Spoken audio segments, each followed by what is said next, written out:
The city just never stops moving, and you can get lost in that constant flow.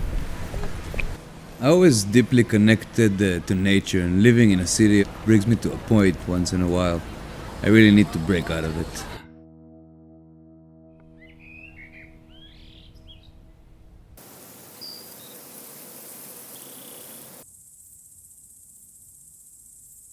The daily structures we have make it really difficult to find our creativity and be spontaneous.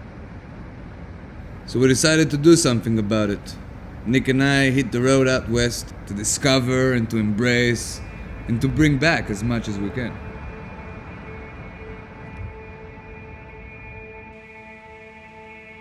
Our first stop was at Kacey Bailey's chickpea farm in Montana. He farms on 5,000 acres, which you can't even imagine how much land that is. He supplies all of our chickpeas, Little Sesame.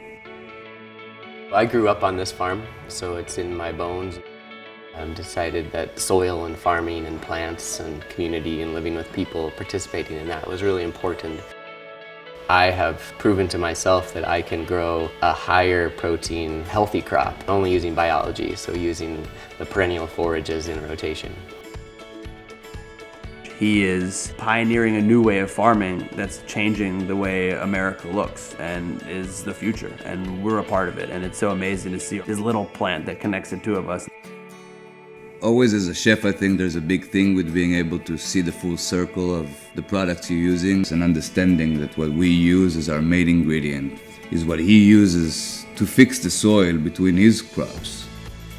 Adding this element gives me a new perspective of the beauty of the chickpeas. It was a very magical experience.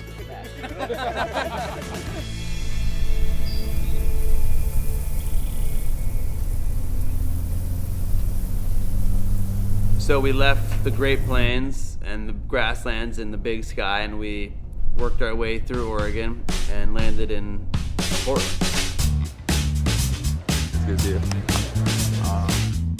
Little Sesame reached out to me actually, and we had never met before. So I looked at their food and style and branding and all that stuff were really similar to ours at Tusk, so it seemed to make sense. Tusk is this beautiful restaurant. What they say about themselves are like aggressively seasonal, and that is what they are. And everything was this true reflection of what is being grown today. We bought ingredients this morning. We threw a ton of herbs on everything, and it was just this big, flavored, bold, fresh, exciting burst of energy. What an awesome restaurant. We packed up and hit the road to Tillamook, Oregon, with our new friend Sam along for the ride. Little Sesame and I were talking, and we wanted to do something that, highlighted Oregon produce. Jacobson was really like a great spot that is able to highlight all the great stuff we get in Oregon. Along the way, we collected artichokes from a friend's farm. We picked up grass-fed beef from a local ranch. We foraged for sea beans. We found wasabi that we ended up using. I mean, we just experienced the coast and the food and the beautiful food culture that existed there. We'd all been working so hard to create this moment. It just happened before our very eyes.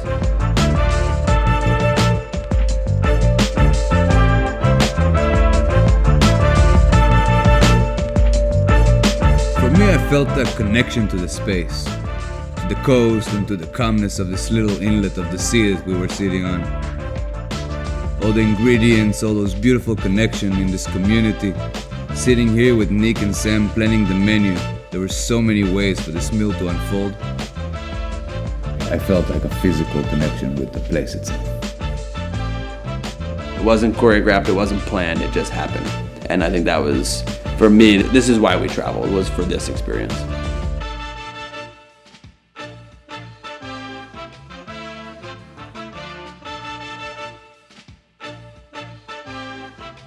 And then we continue down the one and land in Santa Cruz, where we were lucky enough to spend the day at Life Lab. This is just a very special place in the world here. For the last 52 years, there have been these very rich, very influential programs. What we bring to it is how to connect kids through gardens as classrooms with food and where the food comes from and how it helps our bodies and developing healthy eating habits at an early age. Also, how to use a garden as a vibrant, living classroom. It's just amazing because the learning comes alive for the kids. To land here in this tranquil oasis of a space with the kids was just so grounding for us and brought us back to, again, why we do what we do, which is about connecting people to good food and about creating this community of people that really care about good food. Here is where it's happening. This is the epicenter of the movement.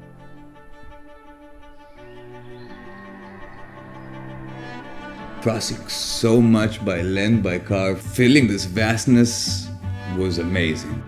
One of the lessons I can take from it is like, we don't give ourselves enough time in the everyday to nurture a relationship in the same way.